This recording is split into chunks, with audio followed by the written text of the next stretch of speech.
My family would go camping in Wisconsin with some family friends every single year, and every year my dad and his best friend Billy would take me and my sister and all the other kids on what they called a snipe hunt. If you are familiar with what snipe hunts are, then you know it's pretty much just a prank. The snipes don't actually exist, and it was just a way for my dad and his best friend to come up with new exciting ways to rile up all the kids. They described snipes to us and highly aggressive bird-like creatures that usually hide in the trees and only come out at night. We were kids, so we ate this stuff up. Every year, my sister and I would get super excited, thinking we were finally gonna see a snipe. This year was no different. It was the second day of our trip, and all of the families were settled in, and my dad Billy started their mission. They were telling all the kids that tonight they were gonna try and catch the snipe, and they swore they heard one last night outside the RV. They told us that if anyone wanted to come, we can, of course. All the kids now were super excited and also a bit afraid, but my sister and I were ready. We were ecstatic and eager the entire day, and then finally the sun started set, and my dad got all the kids together. A few kids were holding sticks in their hands for protection or battle purposes, and one kid even brought a wooden sword. My dad said that Billy had run up ahead to scout out the area as we all started to head into the woods. 10 minutes of walking go by, and we were here rustling in the trees. We all look up and Billy jumps out covered in the red, screaming that a snipe got him.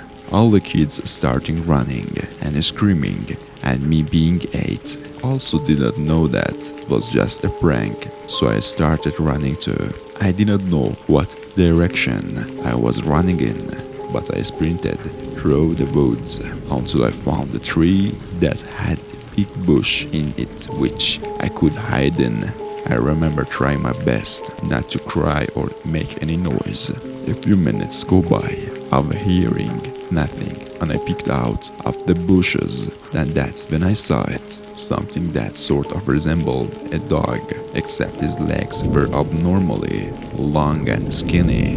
Its head looked like mangled and deformed, and I remember seeing only patches of hair scattered around his strange body. I had no clue what it was. I saw it walk by slowly, and while I was a good distance away, I could hear faint mooing. I was mesmerized by this thing. In all honesty, I didn't look at it, but I also couldn't look away. The more that I stared at it, the more I felt this overwhelming, strange sense of dread. Years later, that's the only way I can describe it. I was so young, I probably didn't understand what those kinds of feelings were entirely. I just remember being in this kind of daze or trance. All of a sudden, I heard my name being called and the crunching of twigs and leaves in the distance. The creature I was staring at stopped in its tracks and looks at me dead in the eyes. Our mutual gaze was broken by my father grabbing my arm and picking me up, scolding me about running so far and how it was just a joke and that he was sorry. I'm sure a ton of emotion were running through him, but for me, all I was concerned about was this creature. I turned to look if it was still there, but it was gone. I didn't even hear it run away. As my dad and I walked back to the camp, I told him what I saw and how I thought it may have been a snipe. Of course, said it couldn't have been, and that was the year that I learned that the snipes weren't real. Looking back, I'm not sure what I saw that night. I told myself for years that it was just a really big coyote, but something in me knew that it wasn't, and I didn't know why. It wasn't until I learned about the Skinwalkers that my gut told me that's what it was. To this day, I have no explanation, and it could have been anything. I was really young at that age, so who knows? But even now, sometimes when I am on a bike rides or hikes in the woods, out of the corner of my eye, I can see it again, watching me.